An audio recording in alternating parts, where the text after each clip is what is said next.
Thank you so much, Jen. Thank you to Planned Parenthood, to all the advocates, to all the workers who are making sure that we preserve access to health care for people across Washington state. Governor Ferguson, thank you for your leadership. Thank you to the state legislature also for just stepping up in these times. I know how difficult this is, and I am so proud to be from Washington state, where we have leaders at every level that are committed and dedicating to making sure that our Washingtonians get access. Look, the Republican defunding of Planned Parenthood was very specific in the bill. The way the language was written, there was only one organization that was targeted, and it was an attack not just on reproductive freedom, it was an attack on the millions of Americans who rely on these health centers for critical services, from cancer treatments to STI screenings. And thanks to our protections in Washington state, it's important to remember that these facilities aren't just serving Washingtonians, by the way. We have people who are coming from other states where reproductive freedoms have been dramatically curtailed, coming here to our clinics. Now, thanks to the Republicans' cruel targeting of Planned Parenthood, patients are going to have to travel farther. They're going to have to wait longer to get care as rural health services close or cut back on services. And that's why, Governor, your actions to fund Planned Parenthood here in Washington state will save lives. I want to talk about the big bad betrayal bill in total. It is the most cruel piece of legislation that I have ever seen.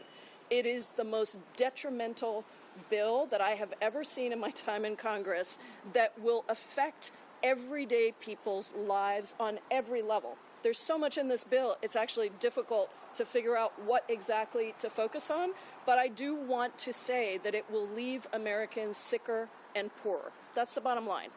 The most vulnerable will suffer, and 17 million Americans will lose health care between the cuts to Medicaid, almost $1 trillion, and the cuts to the Affordable Care Act.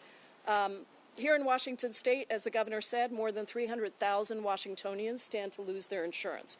Our Medicaid program is called Apple Health. Sometimes I meet Washingtonians who say, I'm not on Medicaid, I'm on Apple Health. Let me be clear.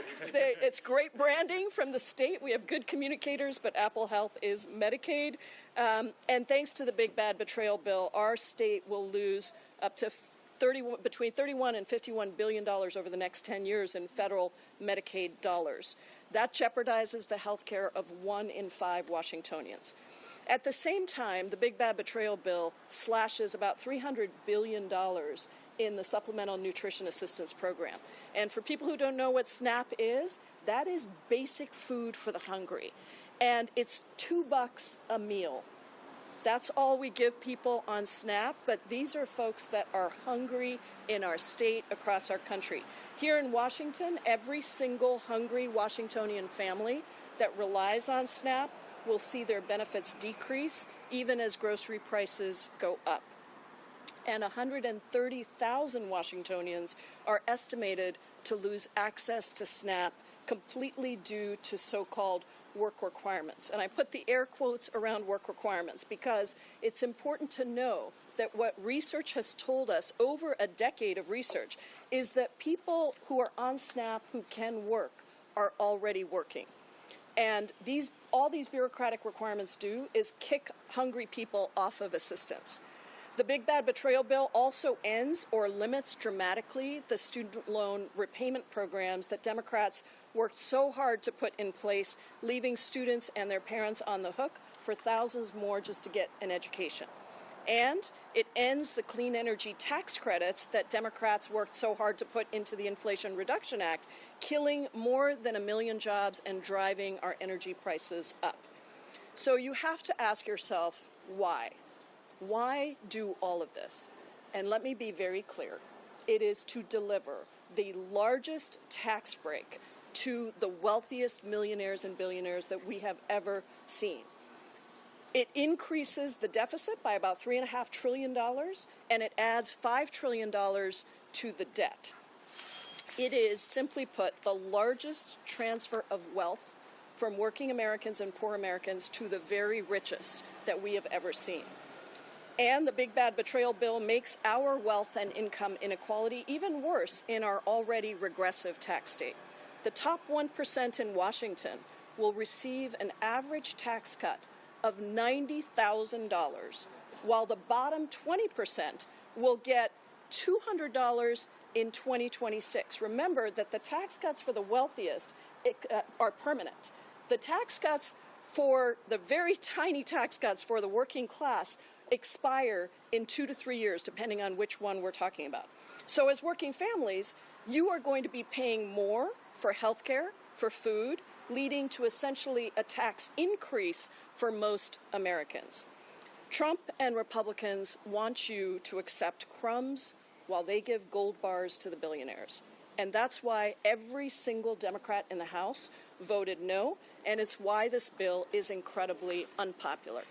It's also why actions like Governor Ferguson is taking are so important. We have to do everything we can to help families who are going to lose so much in this betrayal bill, and we have to stand up for the ability of all Americans to have a decent and dignified life.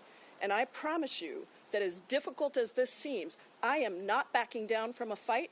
Democrats are not backing down from a fight. We are going to do everything we can to make sure that Americans, first of all, understand what's in this bill, and secondly, that we take back the House next year and we stop all of this damage that is happening across the country.